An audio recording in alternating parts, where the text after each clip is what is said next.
Welcome back to Gold Derby. I'm Christopher Rosen. I'm joined by Joyce. Hey, Joyce, we have another great week of emails and stuff to read. I think And we're gonna, stuff.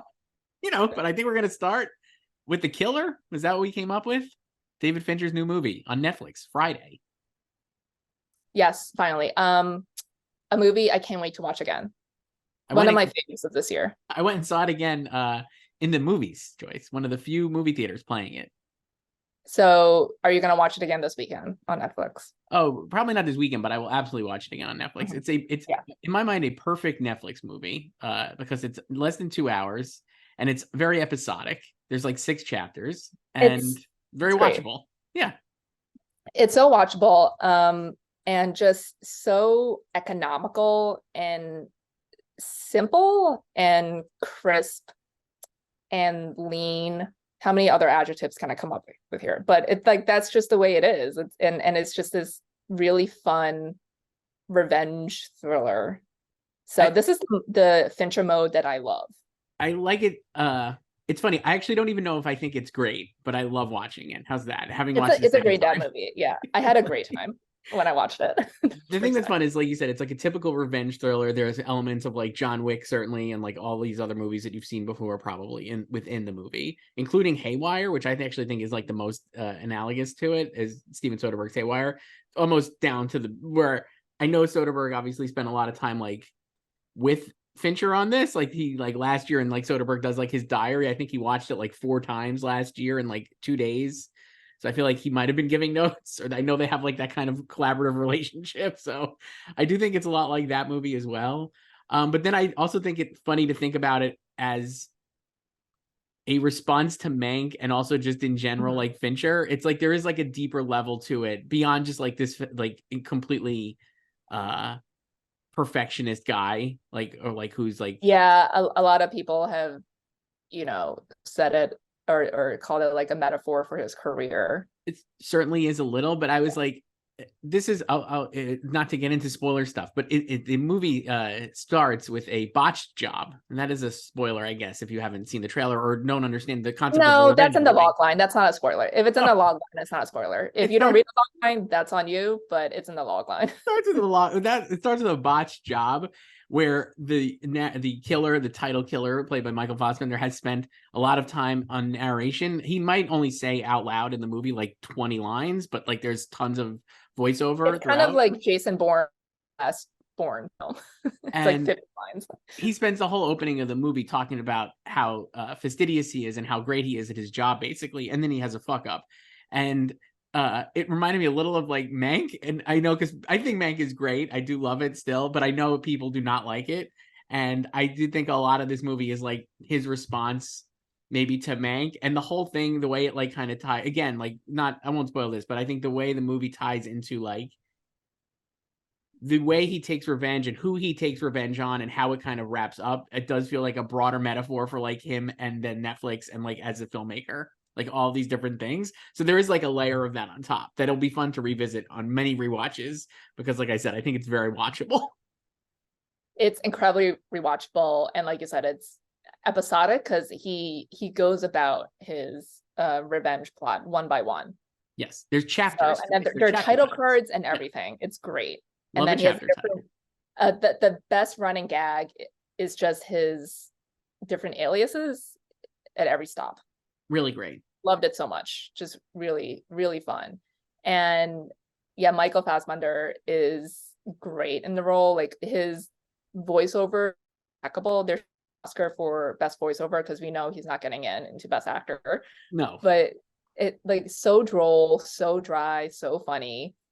And yeah, like the whole movie rests on his performance.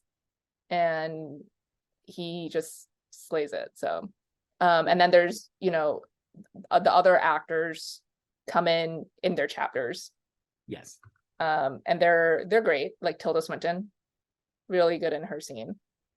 really great. Ish. People I really liked. Charles Parnell was great. He Yeah, played she was really great. and then people I'd actually never seen before, but I did love, including a woman, Carrie O'Malley, who plays the secretary for Charles Parnell's lawyer character. It Yes, was quite good. Dolores. Sala Baker plays a key character. his The Brute, Joyce, if you Yeah, remember that guy. there's a really, really great fight scene in this film. I Pretty love a awesome. fantastic fight scene, and this delivers Uh, just yeah, just a awesome. lot of good people in it. Arliss Howard showing up at the end, in another key Yeah. role. Just like a lot of small parts, and then Fassbender, like obviously the whole time. This is not a movie. I don't even think Netflix would argue with this. That is going to be like a major Oscar play for them in Best Pick, in top of the line, I would say. Oh no, and I was talking to someone a couple weeks ago, or even months ago now, before I saw this, and who was like sort of part of the film or like working on the film, and they also were like, yeah, we don't really envision this as like an Oscar play, or they don't, like if it gets Oscar love, that would be great, but it's like they don't really expect it to. And I was like, yeah, me either. That it just never felt like that to me. Like it just felt like this really good movie that's released in the fall and it's just not going to get recognized by awards, and that's Now, fine. Like not every great movie is gonna get showered with trophies. um I think that's also kind of a symptom of award season. We expect everything that drops in Q4 to be in the running for an Oscar, and this doesn't really have the makings of that. And I don't know, like I think it could, like its best hope will be like some crafts stuff, right? Like the editing is great. The so editing that would be awesome. so it definitely, yeah, I absolutely right. What you're saying there is true. I love, my favorite movies of this Q4 so far have been all the movies that I think are great and won't get Oscar, like this and Yes. Saltburn and stuff. I'm just like, oh, these are just great movies, and they're not actually like going for awards. That said, Fincher's history with Oscars is very spotty, like we know, right? And then also he does get a lot of his craftspeople, and we've seen that before. So editing, like you mentioned, is Kurt Baxter, who's already won 2 Oscars. I don't think he's going to win for Back the to film, back. but I think he could get in. I really do. If the movie is like the editing and cinematography, which is Eric Messerschmidt, uh, Another score, winner. yeah, another winner. He won for Mank. Score is Resner and Ross. I don't think it would get Another in. winner. Sound, I think could get in. I like the supervising sound is Ren Kleiss, who has like 9 nominations, including for like If you're a best Smiths movie. fan, you would also love this movie. So I'm like, I do think there's a world where it could get in. Like I was thinking, it reminds me a little of, it's not a great comp, but it reminds me a little of like Ballad of Buster Scruggs. Remember how that got like 3 nominations, and it was just like, where did this come from, and how did Netflix get this to get 3 nominations? And one of those was, I think, a screenwriting nomination. As much as I like Andrew Kevin Walker, and I think, like I said, there's a great layer to the script beyond just the revenge thriller aspect, where it's either like auto fiction about Fincher and his career, a response to Mank and how people view him now, or even just like how Gen X has like kind of really sold out, which I think is another great part of this movie. There's uh a lot of like millennial-esque like shout outs here, or yes. just touchstones here. Yes. So I feel like all Also of that is timely great. with some news that broke yesterday. We're recording this on Tuesday, Yeah. but yeah. But I don't think it'll get in on like a lot of those things, but like for script, but I do think it can get in these craft categories. I really do. I don't know. I mean, like the problem, like we keep saying with a lot of these movies that we love, or that are like movies that in another year might have gotten like a single or 1 or 2 like craft nominations, is that all the top best picture nominees are going to clog those categories up with their own nominations, right? Like, so if sound, like how does The Killer get in for sound when it's like Oppenheimer and Kills the Flower Moon and Barbie and Poor Things and Maestro and all these other big movies? It's like, could be difficult to find room. Yeah, and also obviously now there's just one sound category. Right. And then yeah, like same thing with editing. Right. Like I could, like a dream scenario would be a lone editing nomination somehow. I mean, I'm not gonna lie, I have thought about putting it in. I have not, I but the fact that it's like, again, like we talk about, it's like it's just the branch voting, right, for the nominees, and like yeah, he's obviously like very, like Kurt Baxter is like incredibly well respected within the branch, so I think that doesn't necessarily mean he'll get in, but it wouldn't be a shock if the branch I is could like, we see love him, to get him in. I could see it being nominated at the Emmys because they have their different genres. Yes. So yeah, And like same but with like cinematography, like Messerschmitt getting in would not totally shock me, mhm, but it's also like category stacked. yeah.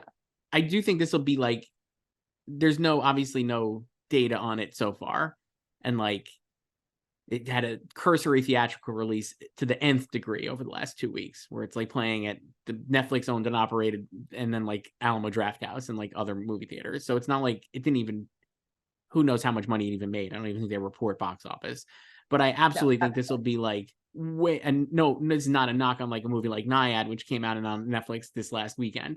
This is going to be a movie that's like at the top of that Netflix chart for like a weeks, because I just think it's going to be so watchable, and like people are just going to check it out over and over again. So I just think it's going to do really well from that aspect and be widely seen, and maybe more so than some of their top Oscar movies. So in that regard, maybe it does end up getting in from a below the line standpoint. I do think it'll probably hit number one on the Netflix top 10. Is Naiad in the top 10? I didn't even look. I have not looked. Let's see. Netflix. I have no idea. Yeah, it's definitely very broad appealing, and I guess like unless you're kind of squeamish about violence, but I don't think it's super violent. In terms of like gore. I'm very squeamish about violence, and I remember before it came out, if you remember, like when Venice, I think when Theo, whatever that guy's name was, the guy who runs Venice, Joyce, what's his name? I don't know. That guy. He was like, it's incredible. It's like graphically violent, and I was like, oh man. I remember talking to somebody at Netflix over the summer, being like, how violent is the killer? Because I'm like, I'm a little squeamish on violence, and he was like, oh, it's just like typical violence, and I was like, And then I watched it, and I'm like, oh yeah, it's actually not real. I mean, it's like people get shot, and like in that aspect, it's obviously violent, but it's not like graphically violent, I would say. No, and then some of the violence is also played for humor. Yeah. And it's kind of like, oh shit, like he's gonna do this type of violence. It does a great job of, and this is in the editing too, ratcheting up the tension, I think, really well. So yeah, this is like a movie. I feel like this is a movie that would get like that. We should trumpet and say like it should get these craft nominations, and then I'm not willing to actually put it in like a dope. So it's like a little I'm disappointed myself, but I'm like, don't have it in. I'm also just trying to be realistic. I'm not gonna hope dict it right now. No. So I will say, nobody's ever asked us this, and if somebody wants to, I'm just giving them a free. You're gonna ask a fake question. I'm asking a fake question. Somebody should have asked us like what our favorite one scene actors are, or this year, and I would say Tilda Swinton, because I think her scene is like remarkably good. Well, you mean the main scene, because she technically has 2 scenes. She has 2 scenes, but it's like she's, it's one sequence. Background. She has one sequence, and it's like she has a scene with Fassbender. And it's just unbelievably good. I thought it's like one of my favorite things she's ever done. And I was like, she'll never get nominated, obviously, for this. It's like 10-minute scene, and not even probably. I mean, she could, but I like, don't think oh man, she's so good in it, and like really, really good. It's so good, really well written, like a great sequence in the movie. Yeah, I don't really have high hopes for any of the actors, including Fatty. So he's great. He would be a great nominee, but I'm just like, I don't see it. So funny. But, yeah, it was still one of my faves of the year, though. I think it's probably one of my favorites of the year. Like I said, it's just like love watching it. I was like, it's like an 8 out of 10, probably, 4 out of 5 on Letterboxd. Just like, what did you rate it on Letterboxd? 4 out of 5. Okay. 4 out of 5. Yeah, it's just good. Good time. Do you ever go back after Always. You've had some distance? Always. And so, what have you remarked? I usually drop things down. Because the rose-colored glasses are off. Yeah, or just like you think about it more. My toughest thing on that is like between 3 and 4. I feel like I see a lot of 3 to 4s, and then you get 3.5. And so sometimes I'll be like, and this is out of 5. And sometimes I'll be like, that was like a borderline 3.5. Maybe I'll just say it's a 3.5. And then I'll just like think about it a day later, 2 days later, and be like, it's like a 3. It's fine. I mean, like 3 and 3.5 is how I feel about most movies. Same. Like I'll give you one that's that I did this too recently, or this year. Holdovers at Telluride, I saw it and I was like 3.5. It's watchable, and then I was like 3. It's fine. It's good. People like it. People love it. You didn't see it again. It was just I didn't see it again. A lot of times I'll see things again. So like The Killer, I wanted to see again because I found it like really tense, and so I was like kind of like, what's going to happen here? Now that you know what happens, it's a good theatrical experience. It is. It's a good thriller. and I was thrilled. And then I watched it again and the second time, and I'm like, okay, now I can like chill and like be like, oh, okay, I know exactly what's gonna happen Yeah, here. you know the plot. You were spoiled because you've seen the Yes, movie, and yet you still want to watch it again. of So course. But then something like The Holdovers, I would definitely see again, but it's not like I need to see it because I was like spoiled. You know what I mean? Like there's not like I was not like hiding my eyes or anything during The Holdovers. Whereas in The Killer, some of the scenes I was like, what's gonna happen here? How's it gonna play out? You know? well, the holdovers is also opening wide Yes. this week. Truth, I It's made been, a move. I made a move. what did you do? Well, as you know, I had dropped Paul Giamatti for my Of best actor course. for Coleman Domingo, or Hmm. for Leo actually, to get Leo back in. Hmm. Now I dropped Coleman Domingo to get Paul Giamatti back in, And this is without seeing the holdovers again. or So Rustin again. what influenced this? Just the general vibes. I mostly operate Because on I vibes. mean, like it's being watched because it's been unlimited. So there's It's the past mostly week. vibes. It's mostly vibes. Mhm. I don't know. I think I can make the. I have made the case for either of them getting in, and it's possible they both get in. But I'm just like, I think obviously The Holdovers is a stronger movie than Rustin, and so I keep going back to that as like, without Coleman Domingo being able to be out there talking about how great it is to be Coleman Domingo, seems pretty fun. I feel like it's Just going to to be be him, tough, not to play Bear and to Rustin. play the Rustin. I think if the STAG strike ends today or tomorrow or next week, then maybe he'll have a lot of room. But until that happens, I'm just like, man, I think this is the type of performance and movie that needs an actor out there like cheerleading it. And without it, Paul Giamatti and The Holdovers actually doesn't necessarily need that. Um, well, Rustin is hitting Netflix next Friday. So Right. are you gonna put Coleman back in next Friday or next week? No, probably not. I I do think that'll be really well watched on Netflix. I think that one's going to be like a popular title as well, probably more so than Naiad, even though I think Naiad probably did pretty well. They didn't update their top 10 yet, Joyce, because we're doing this on Tuesday. I think they updated on Tuesday and we're doing this Tuesday morning. So I'm sure it was pretty well watched, or at least in the top. I mean, the number one movie on Netflix for now is Old Dads. Can't say I've seen that one. I have not seen that either. So And then Pain Hustlers in second. I have also not watched that. Same. And it seems like Netflix not as interested in that one from an award standpoint, at least, I guess. No. So Naiad definitely could probably get in there. I think Rustin will do pretty well on Netflix, but and I could see putting him back in. I'm like, it does feel like there's 6 for that slot.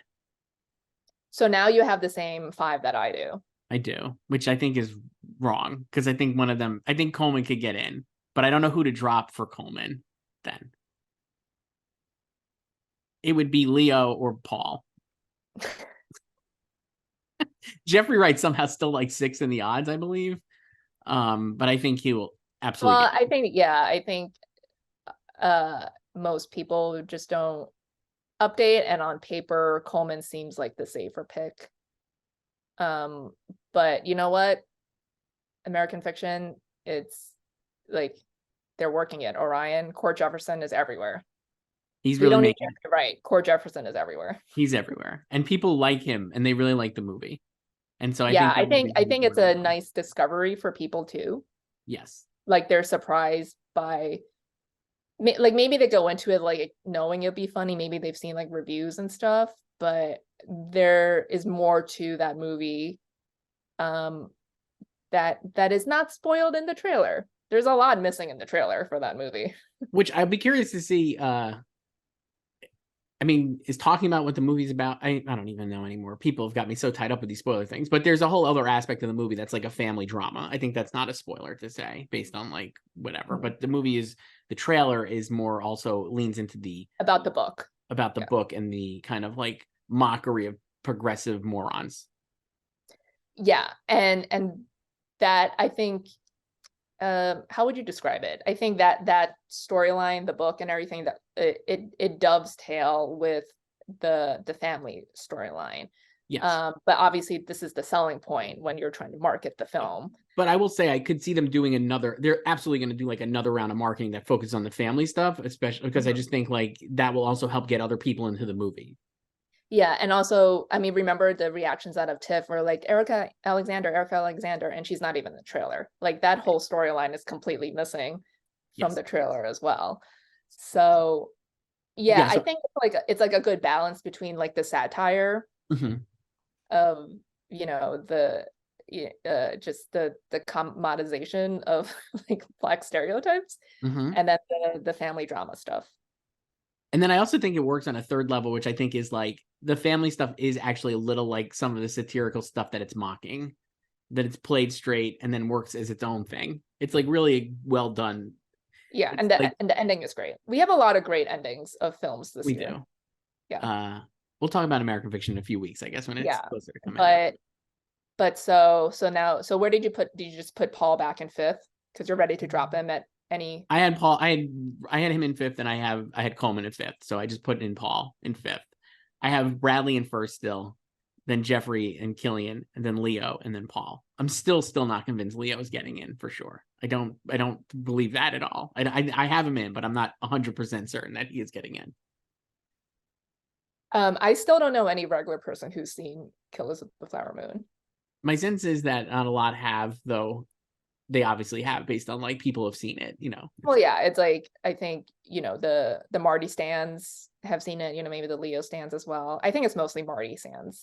Let me ask you this. This is maybe anecdotal and completely bubble driven, but we when we talk about like movies theatrical versus streaming, right, in general, people are always like when the movie's in the theaters, it has much more of a lasting footprint, and that like it helps, like people like are paying attention and there's more stuff.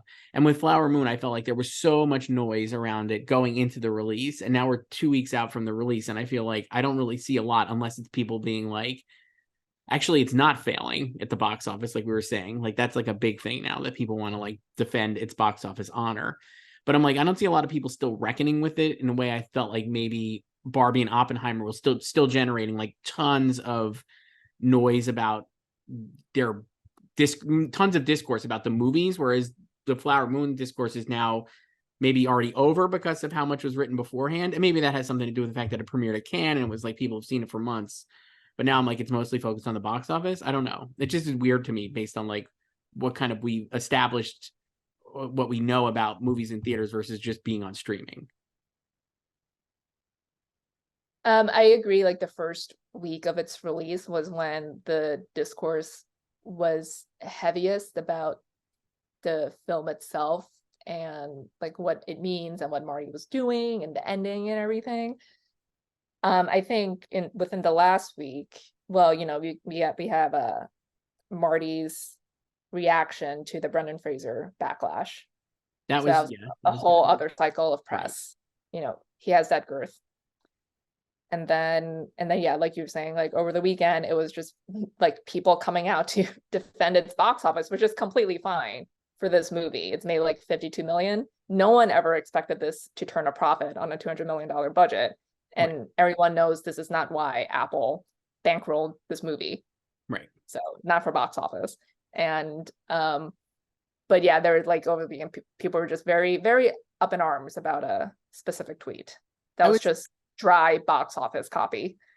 I was But just like, yeah, the flip side to that too is like, this actually shows the power of like Leo and Scorsese, I think, as box office generators, because I'm like, if literally anybody else was in this movie, I think it would make like way less, let's say. Like I just can't imagine like people lining up to go see a 3.5 hour movie if it wasn't like Leo and I Scorsese don't know. Yeah, I De think Niro. it's maybe not entirely, but like a lot of it has to do with them. And obviously there was so much anticipation for the movie for years. Right. So, but I do think like before the movie opened, because of the reviews and everything, and then there was some tracking that was pointing to like 29 million opening weekend. I'm like, it's not touching that. It's like, No. so maybe some people actually thought it could like, hit like 150 or something. I don't know. Who knows? But I think like the discourse has been very like sectioned since like that first week. Does that And matter, do you think? Not for like the industry, I don't No. think. 'Cause it's Okay. like they're not following this bullshit. Like, who cares? They have no idea what's going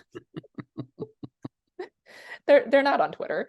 And but I guess like it for like the general conversation, this is what it's amounted to, Right. right? It's like every couple of days, it's like some new like fake controversy with this movie. Yeah. I don't know if that's good or bad, I guess, is what I'm trying to figure out. I guess it's But just then but that's just like for the general public. So I don't right. know, like, you think that will impact its Oscar chances? I think everything impacts its Oscar. I think everything impacts everything. So I do think that if it's perceived as like a success or like something that people love, that helps inside the industry because people want to root and back a winner. I don't know if this is a winner or not, but I'm just saying, like, I think But that I like don't think it's a loser. no, it's not a loser. And certainly not because the box office, but I'm just saying, like, in general, people want to back the movie that has got like everybody excited. And I'm not sure if this is excitement that more, I don't know. That's the thing But I'm trying to figure I out. think it is, it's not excitement like Barbenheimer, but it's like No. excitement in terms of reverence for Marty and what he did, Yeah. you know? And it's like I think it's like a lot more respect than passion, maybe. I think it is too. I'll give you one I saw. We didn't even talk about this, but I just thought of it because you said Barbenheimer. Last week I went to a special event for Barbie, Joyce. Oh yeah, moderated by Tony Kushner. That's you sure hell I went for that. You know that, right? I was like, hell yeah. And you know who loves Barbie? Tony Kushner. Just raving about it. I mean, when they sent that invite, I was like, he probably volunteered as It was tribute. like, I've seen it multiple times, called it a profound piece of political art and made a very strong case for it. And Greta Gerwig and Noah Baumbach were there. And I was just like, this movie could really win Best Picture, or certainly they could win. I definitely feel like they're going to win an Oscar, though, the two of them. I think for So they'll writing, win screenplay in either category, you're saying? I think they would. Honestly, I haven't. I think I maybe moved it up to first in original. Let me see if I did. After that screening. I did. I really did. I was just like, it just feels like right now I have adapted screenplay American Fiction over Poor Things, and then original Barbie over Holdovers. So, I mean, I can see American Fiction winning adapted. So I feel like really if the Barbie. Oscars move Barbie to adapted, then that lineup is set. I have American Fiction, Poor Things, Oppenheimer, Killers, and Zone of Interest. Yeah, I have that too. If Barbie was an adapted, which would you drop? Zone of Interest. I might drop Killers, Flower Moon, but Zone of Interest probably makes more sense. I mean, like, I think their narrative of the script is, you know, they changed it 2 years in, right? Yeah. Yeah. But yeah, you really could see Barbie winning for Greta and Noah. It just feels like a perfect Oscar win. How many more Barbie Q&As are you going to go to, and then before you predict it to win every single category? It depends who's moderating them, I guess I would say. But I will say, like, I do think there's a great enthusiasm for the movie. I don't have a winning every category, but I do have a winning screenplay. And I guess costumes. I think I have costumes too. You have cost. I think I have Poor Things. production design. Oh, I have production design. That's right. I couldn't see the headlines. I have production design too, which remains great. Yeah. Just have so many emails. Should we read some of them? slugfest@goldderby.com. Are they fake questions like the one you asked before? No, and they're real questions. If I was doing a fake one, I would have said, "Hey, Chris writing in says, you know, you would use your real name." Yeah, I don't need to hide behind anything. Let's see. This one is from Fear-Based Horniness, which we've read before, I think. Hi guys, hope you're doing well. I really appreciate that you read my last email. FYI, my name is a Kimmy Schmidt reference, of course, delivered by the iconic Jane Krakowski. I just saw May December and I am obsessed. I would love to see everybody get nominated, but I know that's very unlikely. If the movie were to get nominated for only one Oscar, I think Charles Melton would be a great nominee. He's also well positioned to be the breakout star, even though he's been around for 6 years, LOL. Since the Golden Globes now have 6 nominees, I feel like that could benefit him greatly. And if he does get nominated for a Golden Globe, do you think that his path to Oscars get it easier once his name is officially in the mix? The fact that nobody's predicting Natalie Portman and Julianne Moore for nominations is criminal, but I understand the actress categories are really competitive this year. But I think Charles has a legitimate shot. I'd love it for him. What are your thoughts? So we're just talking about acting for it, right? Because I think it has a chance in screenplay. So I think we both have it in for screenplay. I do have it. I don't have it in screen. I don't have it in anywhere. I have it in for original screenplay. I think I did, at least. Let me see if I do now. Still, yes, I did. Yeah, but I've had Charles in at the Globes before I even saw the movie and before they went to 6 slots. So Wow, he feels like a Globes nominee, doesn't he? it does feel very Globesy, which is pejorative, I think, but in this case not, because he's actually quite good in the movie. So And also not a newcomer, not a breakthrough. not a breakthrough at all. I actually don't have him in though at the Globes. I forgot. I put Wow. Sterling K. Brown in for American Well, Fiction. he's supporting. For American Fiction. Yeah. So I You're have just Willem obsessed with that performance. I have Downey, Ruffalo, Gosling, De Niro, Sterling K. Brown, and Willem Dafoe. But I think he could get in there. I just feel like, as the email said, it's just a very competitive year in all these categories. I don't know how he would break in at the Oscars. I don't think it's impossible. I think he's in like 5 to 10, but it just feels like really tough to imagine. I mean, my thing with supporting actor is I seriously consider just having my Oscar 5 everywhere. Mm-hmm. But like for the Globes, before we learned that there would be 6 slots, I had him in. And then when they added the 6, I could have put someone else in there. And I was like, I'll just put Willem Dafoe. So you could have Sterling and Charles If I drop Willem Dafoe, but I feel like Willem because Dafoe I feel like what are the chances of all 5 of them hitting everything? I guess it could, but if you don't like count BAFTA with their the jury, but what I keep wondering is, like, it's possible all of them could just hit everything, right? Like you're saying, but is there going to be is there a world? I think we talked about this maybe a couple weeks ago, but I'm like, is there a world where like a major person there misses, like a De Niro or Ruffalo? I don't think it's possible, but it's you missed the Oscar or miss one of the precursors? Miss the Oscar, like hit all the precursors or most of the precursors and then miss at the Oscars because they're going to be a 4 or 5, and then like someone like Charles Melton or whoever is like incredible, like gets like a very small amount of strong passion and is like a #1 getter and just kind of pushes these people out. Is that possible? I guess anything is possible. Well, I mean, yeah, because I think most people have the top 4 of RDJ, right? De Niro, Ryan, and Mark. And then I just have double 4 things. Right. So I guess, would you say, like, is it possible though that like a Ruffalo or De Niro could miss because they're going to be like taken for granted? I mean, one of the 4 and not Willem Dafoe. Yes, because I think Dafoe could have a lot of passion. I think people who see the movie, like you, well, that's why I have both of them. Right. But I mean, does that make like it harder? Is it possible that one of those people who we've got like locked in misses? I think maybe, but I don't know. I'm not willing to predict it, but yeah, but I don't know. I mean, obviously there's I think there's both sides of the Ryan discourse here. Like, people think he's a lock, and then there's some people who think like, oh, he could totally miss because of the type of movie and the type of performance it is, yeah. So I mean, you could argue that he might be the most vulnerable of the 4, but I have him in. And like Charles, it'll be a fun nomination. And I don't know. I don't even know where, like, would I have him in my imaginary 6th slot right now? I don't even know. I don't think about these things. I don't rank like to like 10 or something. I don't either. I would not have him in my 6th slot. I don't know. I mean, I feel like I would have Dominic Sessa in 6th than him because I expect Holdovers to be a stronger movie, right, than May December. So a lot of people still have Julianne Moore in supporting actress. I just think she's in 6th place in the odds. I don't have her. And then Natalie is never at the Globes, though. I think Natalie's in 8th when we did this last week. Let me see. 10th, I'm sorry. Yeah, Natalie. Tough category. Yeah, they're both.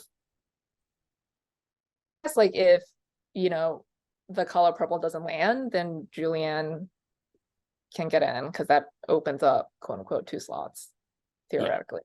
So Natalie will have a tougher time. Do you have a preference between the two of them in terms of performance in the movie? Natalie. I agree. Yeah. But Julianne is good, but like Natalie. Julianne to me is like the Leo and Flower Moon ranked. You know, like I would go Lily, De Niro, Leo, and then here I'd go Natalie, Charles, Julianne. All great performances though, but just that's how I do. But again, like I said last week, she's not as polarizing as Leo's. No. You got another one here. Well, I'll read because it goes with what we're talking about. Supporting actor. This is from Don. Why is everyone assuming that Robert Downey Jr. is going to win the slam dunk winner who sweeps everything? We have in a few months a 5-time Oscar nominee, Willem Dafoe, in the race. For context, Michelle Williams, Amy Adams, and Glenn Close are the only actors with 5 noms, and everyone always screams when it's that it is going to be their turn. It's been 37 years since his first nomination for Platoon. The industry reveres the man from critics, actors, and audiences. He is literally described as a scene stealer for Poor Things. The problem he had with Shadow of a Vampire, Florida Project, and Eternity's Gate is that he was the sole nominee for the film. Poor Things is a Best Picture winning contender. And let's be honest, only Poor Things at this point can upset Maestro in hair and makeup. And look at Defoe's face alone. Point is, the man has never won a major precursor in his career, and now should be the time. I bet he'll either upset at the Globes and begin sweeping, or he'll solely win BAFTA. That could be a sleeper. That could still be a sleeper win. If you have Nolan win director, then the package would be to win picture, adapted screenplay, and supporting actor, or maybe Defoe wins with hair and makeup. Thoughts? That's interesting in terms of the hair and makeup, I think. But like, is that really relevant to Willem Dafoe's chances? Well, we always I think he could win without it winning hair and makeup. We've talked about a lot recently, like that it does go together a lot, right? Or at least it could. Well, in lead, but why not supporting? I guess would be the thing. Because it's supporting, and it's not the same. It's not the same. I know, but I'm just saying, it could be. I think he can win. I've said this before, I think I prefer him to Mark in the movie. They're very different performances, and yes. Mark is hysterical, but Willem, he's kind of like the emotional center of the film. It could get really weird and wacky, and risque, which some people might not be too fond of. But he has a couple nice scenes at the end. And you know what I always say about making an impression with a good beginning and a good ending. You gotta have a good ending. It doesn't matter what happens in the middle. So I think, correct me if I'm wrong, but I think way back in the summer, he was actually the highly predicted Poor Things actor, not Mark. And then it was after Venice, when Mark got all these raves, that it flipped, because none of the reviews or the reactions, the tweets, really mentioned William that much. So then everyone just flipped to Mark Ruffalo, and then he is now in second, I think.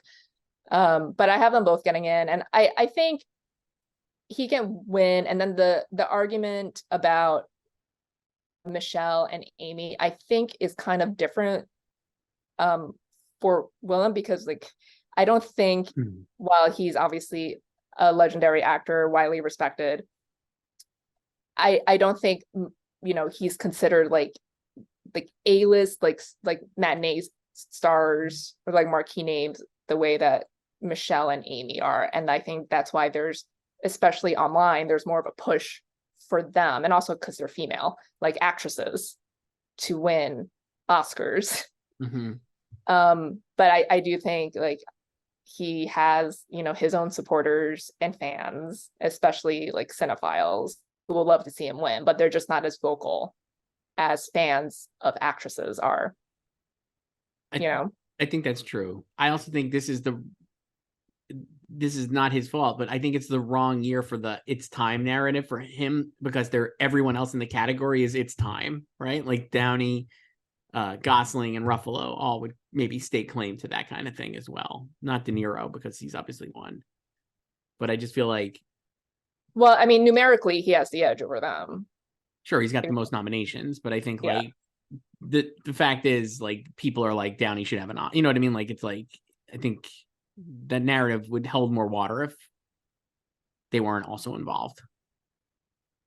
Just because Downey doesn't have the nominations doesn't mean he hasn't deserved more nominations. I also think there's something about, regardless of how you feel about RDJ's performance in Oppenheimer, I think there's just something that feels Oscar-y about it. Yeah.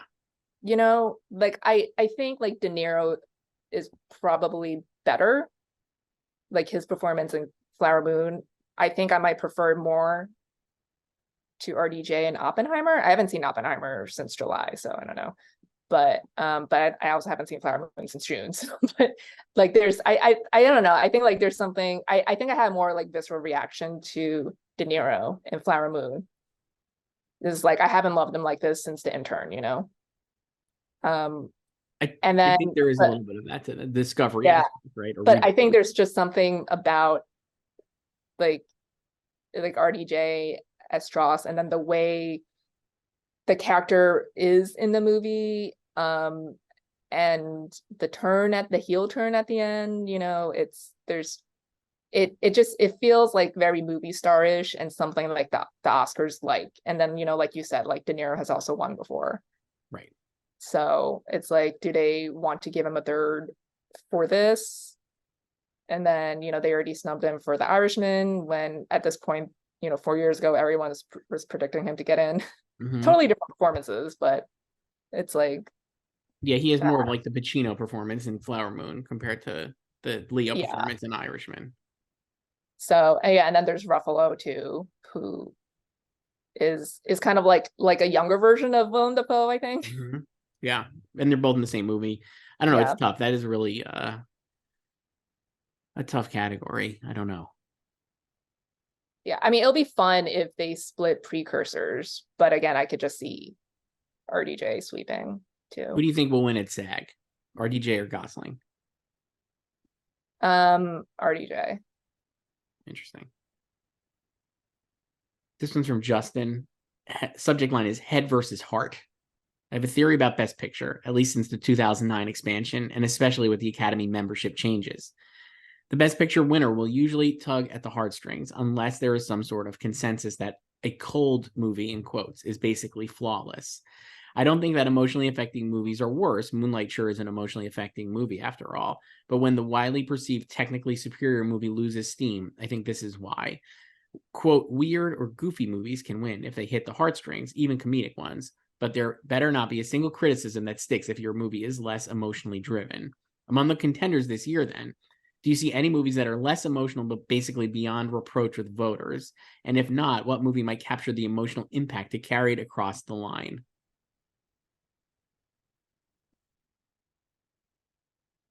And maybe we kind of talked about this a couple weeks ago with like, or we had like a similar question about like Oppenheimer and Flower Moon and their endings.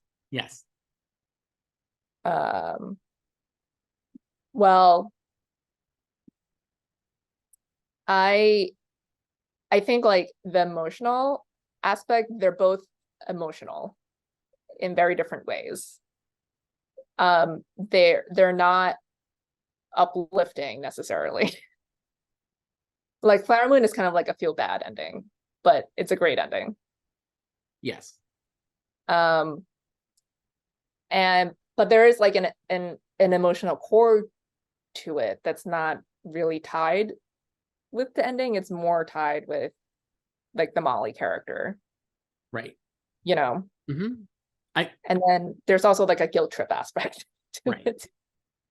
And then I think with Oppenheimer, I think the ending is very powerful and that it makes it emotional too, but it's not like crying, sobbing, like Coda style emotion. No, I would say this year's race so far, to me, if you're looking at like the top Best Picture nominees, it like kind of goes into a couple of buckets at least, or maybe, I mean, like, I would say like Barbie, The Holdovers, and Past Lives are certainly of a similar ilk in terms of like emotion and like feel good. Poor Things is kind of in there too, but not exactly. Poor Things is a lot of things. And then you have like Oppenheimer and Killers are in their own little bubble. Maestro is trying to be in that emotional bubble, but I think it's kind of a tweener. Maestro is very emotional at the end. And then American Fiction, I think, would be in that Barbie window or grouping. American Fiction is the trademark term crowd pleasing movie. Color Purple, we have not seen. I assume will be in that like kind of. I mean, it's a musical. And then the 10th and 11th are like Anatomy of a Fall and Zone of Interest, which are more, I'd say, a little more cold. Well, Zone of Interest for sure. Anatomy, I think, is entertaining. It is entertaining, but it's not like. But it's not. Again, it's not like a happy, like uplifting type of movie. So if you're thinking it's going to be like a feel good versus like a not feel good or whatever. But like what they were asking is like versus a cold movie. I don't think any of these are cold. Like that was like what dogged Power of the Dog, right? Power of the Dog definitely had that. I don't think any of these movies this year has that. The only one I actually would say that does is like Zone of Interest, but I don't think that's going to actually win. Yeah.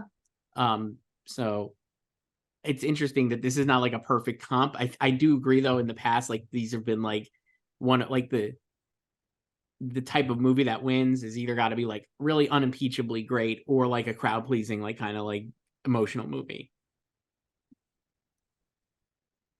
Yeah. Yeah, because that was also like the comp for Green Book and Roma. And so based on the list, like Roma wasn't cold, but I think it's not as like engaging as Green Book. No. It's just like Green Book is just like, softball up the middle. And so I'm like, this year, I'd say then if you're one of those people who thinks that like the crowd pleaser is always gonna, especially in the way this academy is built now with like the consensus and the preferential ballot, if a crowd pleaser down the middle is gonna win, then your better shot of winning. The movie that's gonna win this year is like an American Fiction, a Barbie, a Poor Things, perhaps. Like that would be what wins versus like an Oppenheimer or Flower Moon. I'm not predicting that. I still have Oppenheimer winning, but I mean, that's kind of how I have it split down. Or even Holdovers, I think, would be another obvious option. Yeah, I think like American Fiction is probably maybe like the happiest medium of this. Mm-hmm. If you want to be like super reductive about it, I think Holdovers, it's like a nice Christmas movie. Mm-hmm. And but I feel like that would win against like super cold movies. Right. And again, like I don't think we really have that. Well, there's also the other, phenomenon that everyone talks about. It's like people like to vote for something that makes them feel good, or like you feel good about voting for that thing. Right. And so that to me is like it could like send a message, right. I mean, American Fiction, I think, would be that, certainly. Yeah. So, I mean, like there's a lot of important movies. I do think it's funny that like you could have, after all this, like the Globes could be Oppenheimer and Barbie winning, right? There are two respective categories very easily. Or it could be like American Fiction and Oppenheimer winning. And then all of a sudden it's like American Fiction is going to win. And then SAG rolls in with like either Oppenheimer versus American Fiction. I think I have American Fiction now in SAG. And I do think it'll actually get in there in the ensemble. I think I put it in too. I think it's like a great ensemble, like a lot of people who people enjoy. And it actually is not just the Jeffrey Wright show, even though that's the poster. So I do think it can get in.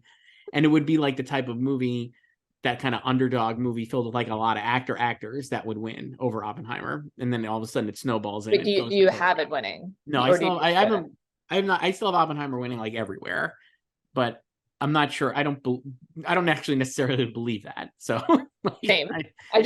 Those are more like it's most likely to be nominated. Yeah. But I would not be surprised if American Fiction like kind of pulls up as like this heart versus head option. And it's also both. Yes, that's what helps, I think. So yeah. This one's from KM. Back to the Flower Moon discourse, Joyce. Oh, great.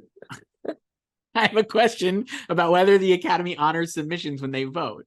Could a member still vote for Lily Gladstone in Best Supporting Actress? I ask this because I feel that Lily Gladstone submitting in Best Actress fits my description of category fraud. Let me explain. Molly is a supporting character in the movie, and to me that means Lily Gladstone is a supporting actress. I suppose this boils down to whether or not you think the story is most important. I do. Now the category is Best Actress, and Lily Gladstone is definitely the most prominent female performer in the film, the Best Actress in Flower Moon. I would love to hear your thoughts on this. Love the show. Have a good one. That's from KM. Well, yes, the Oscars can nominate actors wherever they want. Yes. It's just like SAG, they have designated category submissions. So they're going to submit her in supporting. The nom-com can only vote for her in supporting for the nomination. That fucked up Kathy Bates for Richard Jewell. Mm-hmm. Because they accidentally submitted her in lead instead of supporting. So maybe if they had submitted her in supporting correctly and she got in, we would have seen her Oscar nomination coming, instead of J-Lo.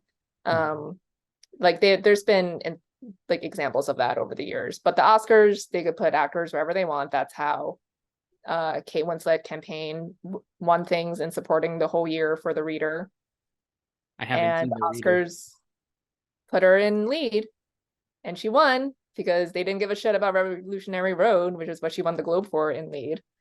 So we talked about that on Oscars Playback, a great episode that people should go watch. It was at the 2010 Oscars, I guess it was, right? For 2009. Well, 2009. It was 2008. Okay, right. It was the last year of Five. Right. So, great. Hugh Jackman's still the best host of the century. Just fantastic. Yeah. And then also similarly, Keisha Castle Hughes, they were running her in supporting because she's a child, but she got the Oscar nomination in lead. So and then this was something we went through. We've talked about this already a couple weeks ago. We went through this last year with Michelle Williams because people were they'll defy her campaign in lead and they'll nominate her in supporting for The Fabelmans. Multiple prominent pundits predicted that to happen, and then memory hold it immediately after the nominations. Yeah. So Lily, I think she'll get the nomination in lead. I don't think they'll nominate her in supporting. I think she will too. And having thought about it more, like we talked about, they could do whatever they want, and obviously it's well within her rights to say she's the best actress. And I do think it's borderline, but it's not egregious to me. It just isn't. So no, it's just she can do whatever she wants. Yeah, and it's not like she's in it for no minutes, no, like Tilda Swinton in The Killer. And she has a lot of stuff to do. And I think by the time she, because of the story, departs the movie for a big chunk, she still has had so much to do that it actually doesn't really the only we've talked about this the last hour.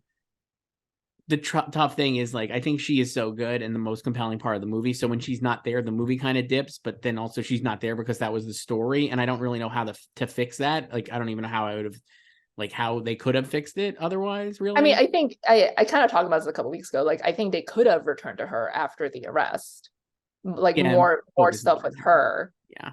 Because it's really kind of framed as through Ernest, we've said, and then it's kind of, you see more of how he feels about the relationship, the marriage, and everything that transpired. Than from her. She gets her big moment in their final scene. Right. So but yeah, I don't think they'll undermine the campaign and put her in supporting. So the one this year I think that is a great one to watch, we just talked about before, is Barbie, where it's that's a tweener in terms of is it original or adapted, and they're going to run it in original with reason, or I think, and also obviously there's more of a chance for it to win in that category, I think. And whether they hold that nomination or not will be interesting to see. Yeah, well, that the Academy will make a actual designation.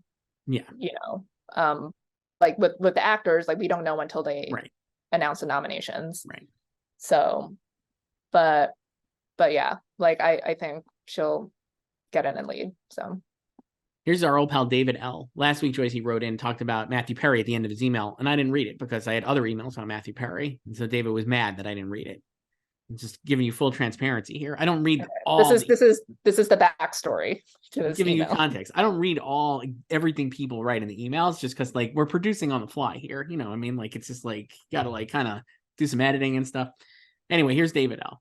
I first want to talk about Matthew Perry, and I'm happy to read this. And then he has a couple of questions. I first saw him in Joyce's favorite and mine, 17 again, when I was 11 years old.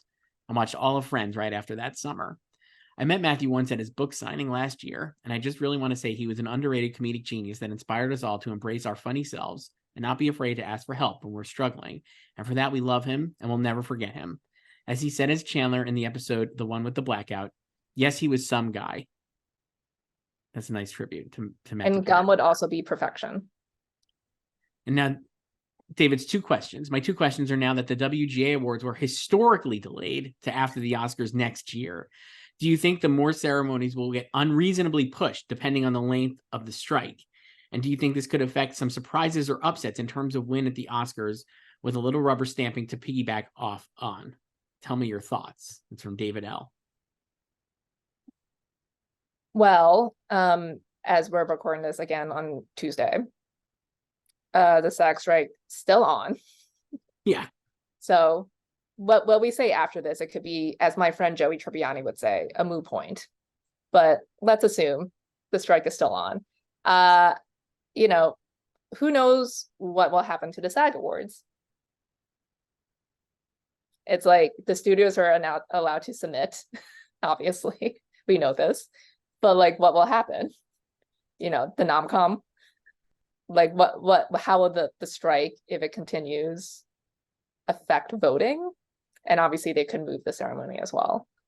So I'll just say this, if this is still going on in February, March, like there's way worse things going on than the Oscars. So I don't think this stuff will ever get pushed, but who knows what will happen. I mean, I also, you know, people were like, I don't even know what, like they were, or like I think some of the reactions to the Writers Guild Awards being pushed was like, oh my God, like now we can't use it to predict the Oscars. Yeah, I like, saw this too. Who cares? And rarely... also good for the WGA Awards for doing that themselves. Like they should exist as their own awards. Like you shouldn't exist if you're an awards group. You shouldn't exist just to help people predict the Oscars or to help, you know, forecast the Oscars.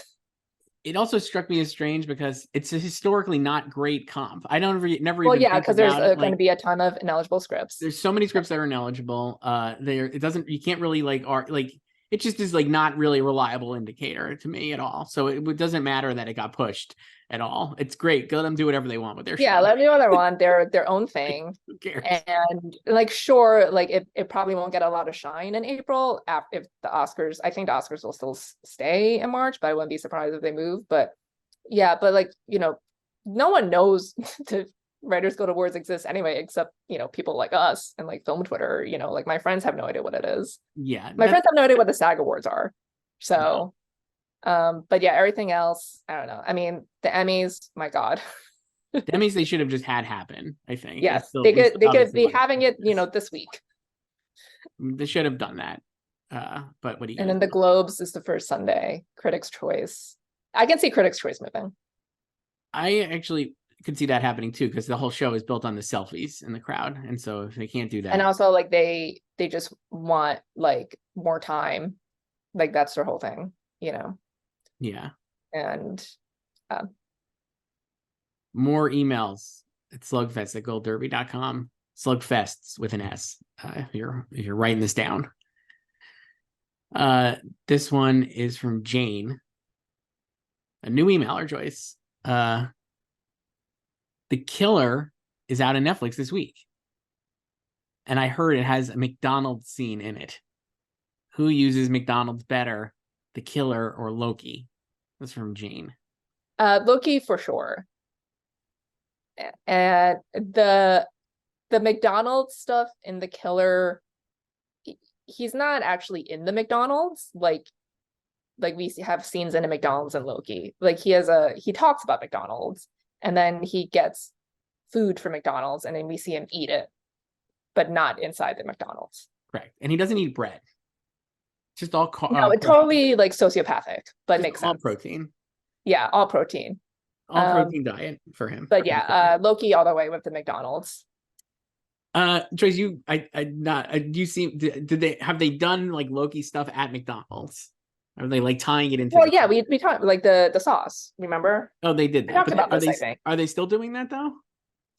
I haven't gone it since August. Okay. So because the sauce they branded was sweet and sour, and I normally don't get sweet and sour. I also make it sound like it sounds like I go to McDonald's every day. I do not. So, Right.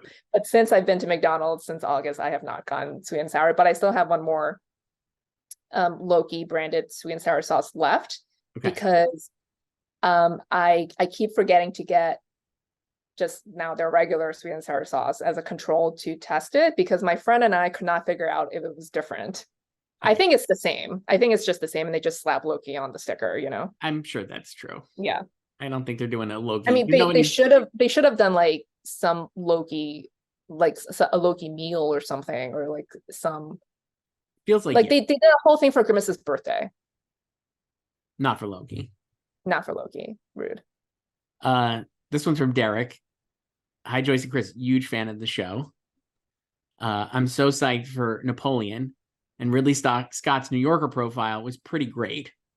I'm curious what your thoughts are regarding his disregard for historical accuracy when it comes to his films, and whether you think this hurts him or Napoleon in the long run. Because I got to find that quote. That was a great moment, and Ridley Scott really. The quote was just "Get a life." People who complain about the accuracy of his films, just full on "Get a life." I am so glad Ridley is back doing press again because he just gives the best sound bites. He absolutely doesn't give a fuck. He said this. I love it so much. Get a life about the historical accuracy. You know, I haven't gotten an Oscar yet, he told the New Yorker. And if I ever get one, I'll say it's about fucking time. Except he said feckin'. I'm sorry, feckin' time. I also really, it's a great profile, and I enjoyed how many Succession references they were, but they did not mention Napoleon's penis, which is very rude to eldest son. Wow. They did forget about that. So he had another great quote, I remember, for The Last Duel. Do you remember when he had the quote about the accents? I feel like he had another one. Well, like, yeah. And which is also like applies to here, like who cares with Joaquin's accent. Just incredible stuff.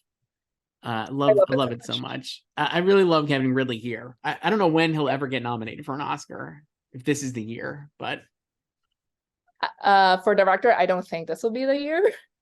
Sadly. I don't know. I don't think so either. But he's got a few left. He said he's doing like Gladiator we haven't seen Napoleon yet, so no. I don't know. But he's turning them out, so who knows? I will say this. I think we for director I have, and you might have the same 5. Actually, I don't think you do. Oh no, I lost my page. Let me see what I got. Well, you don't have Pain. I don't have Pain, right? I have Nolan, Gerwig, Scorsese, Lanthimos, and Glazer. That's my 5. Pain would be an obvious one as well. Yeah, I still have Pain and Trier. So you have Justine Trier. So that's 7 people possible for this.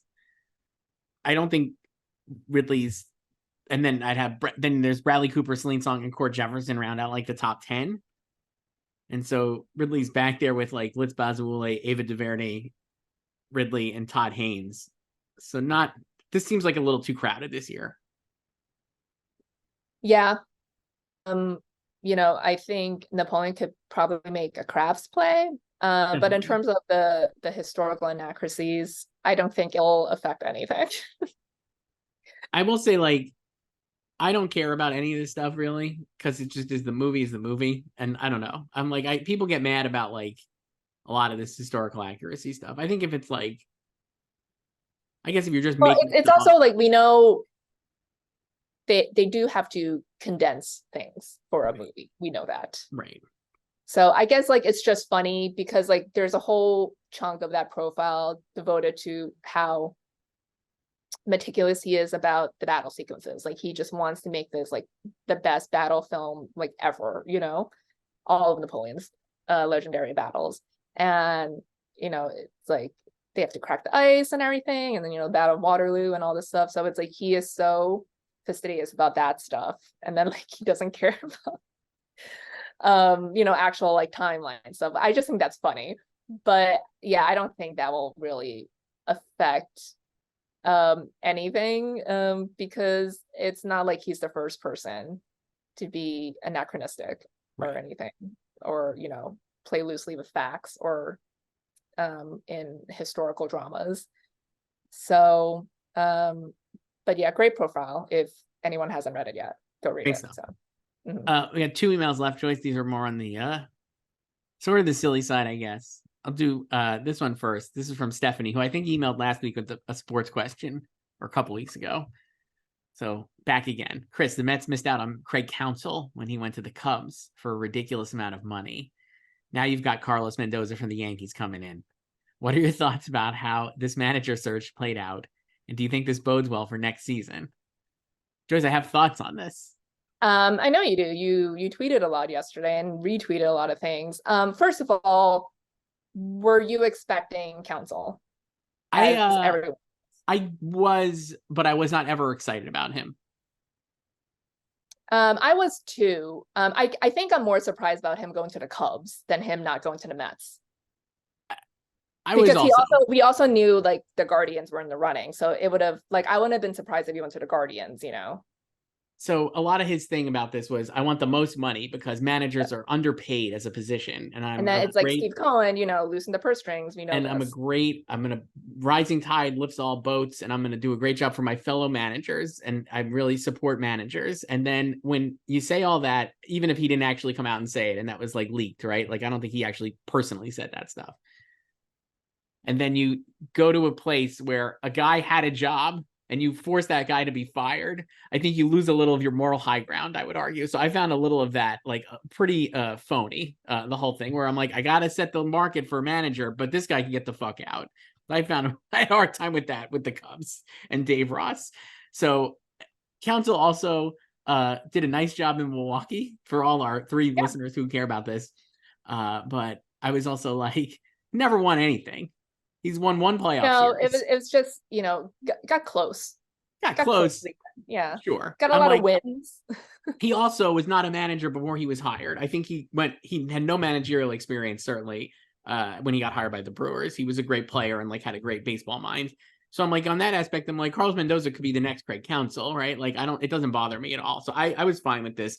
The merit is that I think Aaron Boone, who is the Yankees manager, who had Carlos Mendoza on his staff. He lost his right-hand man. Is far and away one of the worst managers I've ever seen. And so if this guy is part of his brain trust, gives me a little bit of a pause. But well, did you also see Aaron's comments yesterday? Because he was like, oh, he deserves this. It's time. Yes. And then he was like, he does have managerial experience in the minors and everything. Yes. So also Aaron Boone has been thrown out of many games. So this guy is been managing the Yankees for at least 20 games over the last couple of years. And then, also the other thing was with Counsell was word on the street was that Steve decided not to spend big.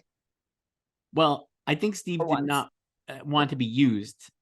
Yeah. This has been going back since I was a kid, where the top free agents will use the Yankees or the Mets to get a better offer from somebody else because they know the Mets or the Yankees. They want the leverage back to the table. Yeah.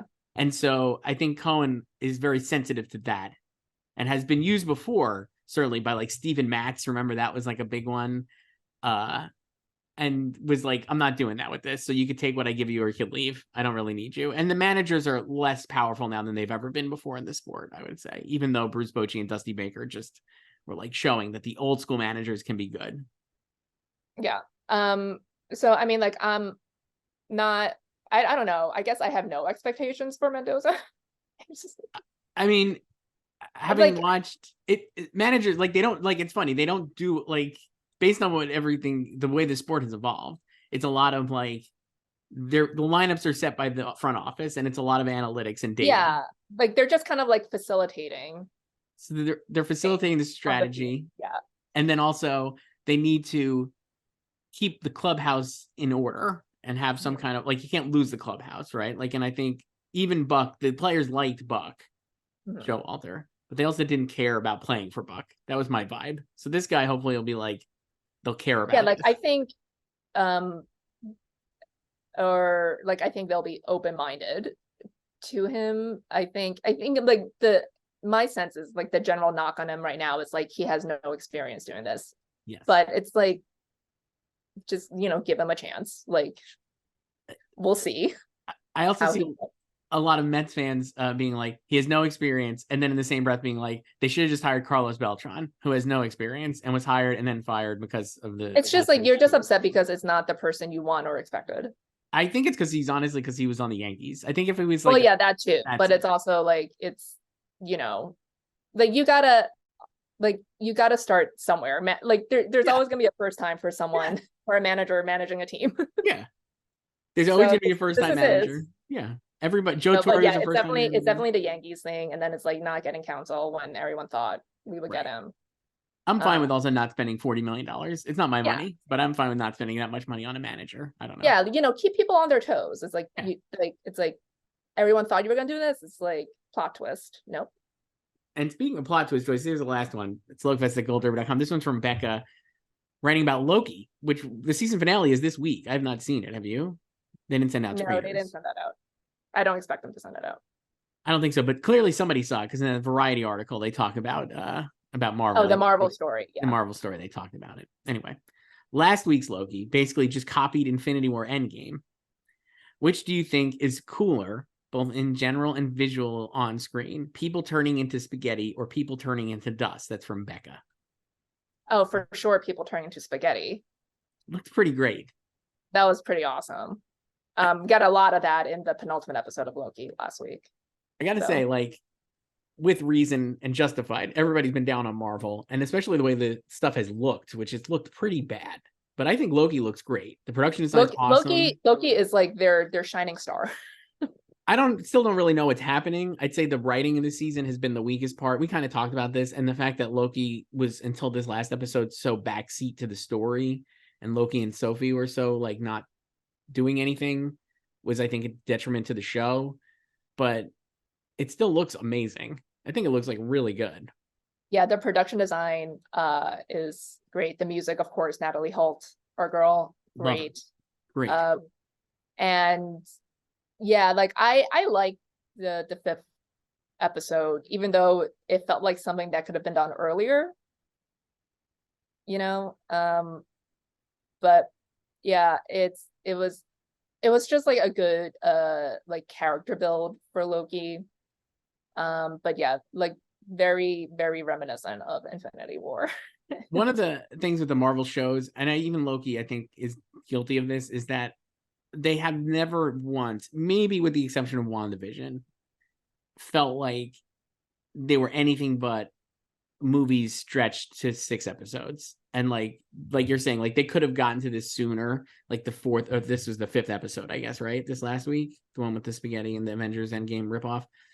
And I'm like, they could have gotten to this sooner because it was a movie that they just dragged out, basically. And like that happened with like Moon. Well, I think that for sure happened with Falcon and the Winter Soldier, because that was just like 3 episodes of table setting and then just like wrap it up right now. It's happened like over and over again. I feel like with these, like this season of Loki, Falcon and Winter Soldier, Moon Knight, I felt like was like this. And I'm just like, that if they're looking for a reason why these shows are not as successful as the other shows, I think that's part of the reason. The thing is, I think Loki was built to stand on its own and exist on its own because, like it's 2012 Loki, like he's in his own timeline. The problem is like they're so hell-bent on tying it back into the overarching MCU. Like that's the problem with it. Like I think if the show were allowed to actually exist on its own and do its own thing and not have to service the MCU and service Kang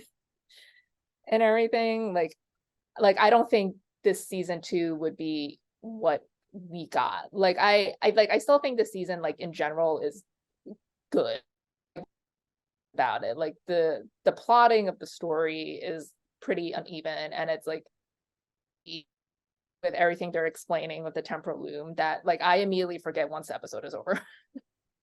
Just like I know in general what's happening, and I know like from the 5th episode, like that's easy to follow now, but Yeah, it's like they're always tying back into the multiverse and everything, and then now there's like such long gaps between things. And then also the problem with this phase is like, since they've introduced the shows and then on top of the movies, they're they're casting these like big name people too to play these new characters, and we have no idea when we'll ever see them again.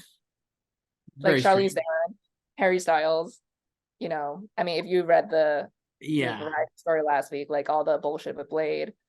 Yeah. It sounds like a mess. And they're trying to do Marvel Spotlight now with like Echo Yeah, to make it like you don't have to follow fake stuff. name. Yeah. The Marvels is out this week, and who knows where that will tie into this. I just have no idea really how this will. I They're really, promising. yeah, like I thought the trailer last night was so funny because they open it with just a flashback to Endgame and everything, like the OG phases, The which is first exactly what the Quantumania trailer did. the first 30 It made it seconds seem are like it was a love story between Cap and Ant-Man. the first 20 seconds are hey, remember Endgame? Yeah, remember like these movies that you loved. And then Carol's sitting there like this, Yeah. like thumbs up. And there's like, oh, by the way, Tessa Thompson's in this one too. So It's yeah. we'll see. I don't know. I think there's an opportunity for Marvel to do a nice, I think, little reset, or kind of like maybe, but who knows if they're gonna do that. Yeah, it's like that story didn't really say anything that I don't think a lot of people didn't already know / suspect. Yeah. Like it's kind of been obvious for the past like year and a half too. And Quantumania didn't do that well. Their biggest film this year was Guardians, Which was good. which is good, yeah. And yeah, so now they have the Marvels. So I guess we'll see. I don't know. By the time you're watching this, you will have the Marvels embargo will be up and everyone will be able to talk about it. But because we're recording this on Tuesday, and so when we post this on Thursday, people probably already spoiled the movie by then. I mean, less than 2 hours. I can't wait to see it. I'm seeing it later. It's less than 2 hours. It's gonna be great. It's the shortest MCU movie ever. Can't wait. So excited. We'll talk about that, I guess, next week. We can talk about it, even though I probably will not have seen it by then, but maybe. And we'll do more. I guess we got next week. We can do little bit next of week it's Rustin on Netflix, so you'll put Coleman back in. Definitely come on and say Coleman's back in. And yeah, we'll have seen some other big movies probably by then too. Who can say? All right, I'll talk to you then, Joyce. Bye.